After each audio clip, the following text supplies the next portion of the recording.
Non-denominational Islam. What is this nonsense? I was a Christian and I was non-denominational as a Christian for a little while. You know what non-denominational means? It means you don't pick a stance. You don't know what you believe. You don't have a view that you actually hold on to. You, for the sake of unity, decide that you're not going to take a stance. You're going to remain ignorant about these issues. Oh, I don't need to know. This is being an ignorant fool for the sake of bringing people together upon something that you don't even know.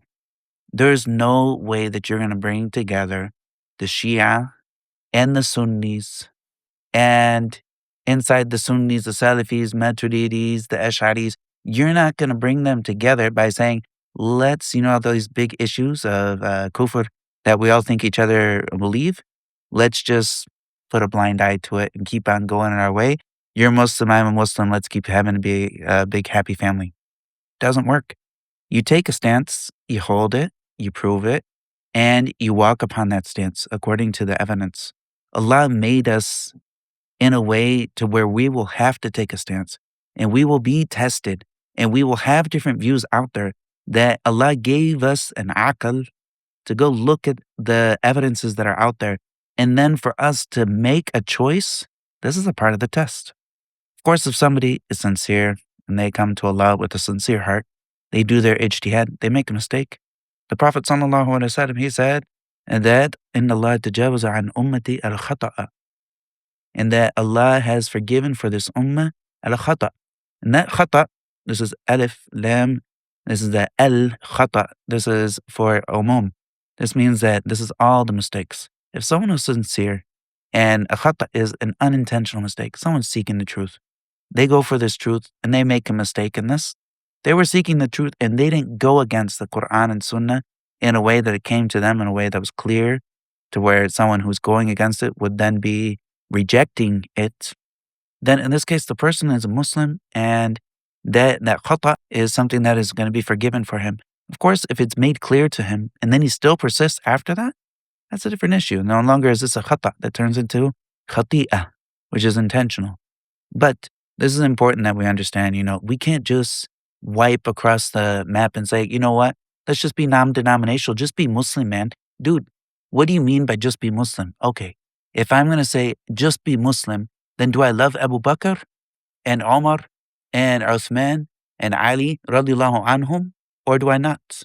Do I revere the mother of the believers, Aisha, and the rest of the mothers of the believers, or do I not?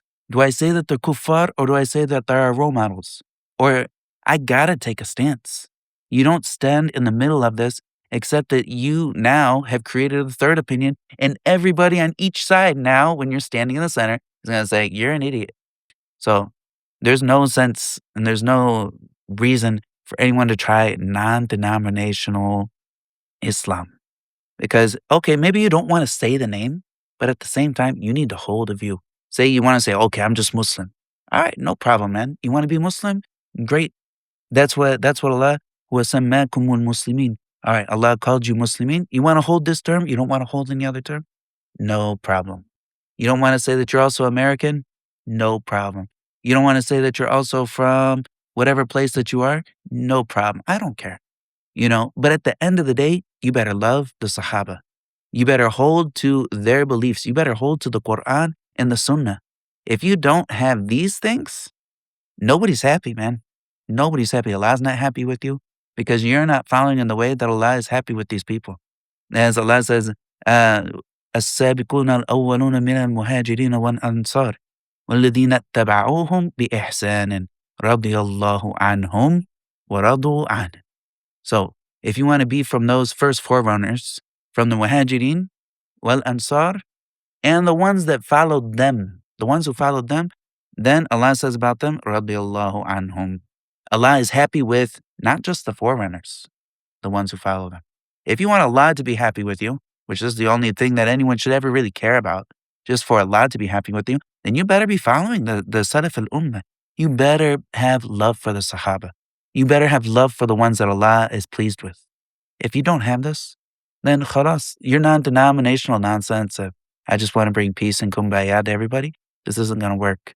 I lived it in the Christianity, they don't know what they believe. When they say non-denominational, they just want to get more people to come into the church and start feeling that thumping bass and that music without thinking about what they actually believe.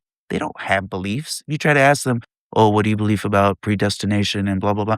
They have no clue.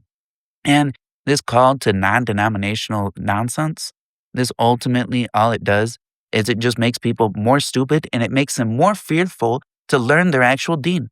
Learn your deen. Don't be scared of it and hold on to it. That's the whole meaning of Aqeedah. It means something that you hold on to tightly. Brothers and sisters in Islam, this is a masjid and dawah center. They are looking to expand their dawah outreach, and they have been working to fundraise.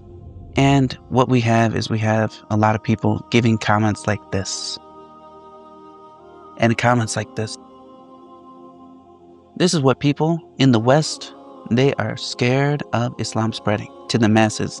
They do not want dawah to reach the masses to help them get to know what truly is Islam and for people to be strong in their faith. So instead of actually talking and having a discussion about these things, rather they would prefer to have all of these slanders and hate slogans that they can do for these people. This is what they're going through over there. And Masjid as-Sunnah and Dawah Center, they need your help. They're working to build a Dawah Center. And I will have all of the links for you to help them build this Dawah Center. And this is the best things that you can do, is to invest within the work of Dawah and also to invest within a masjid. Just think of the rewards that someone will have that builds and chips in a part of building a masjid. Don't let this Ramadan go by.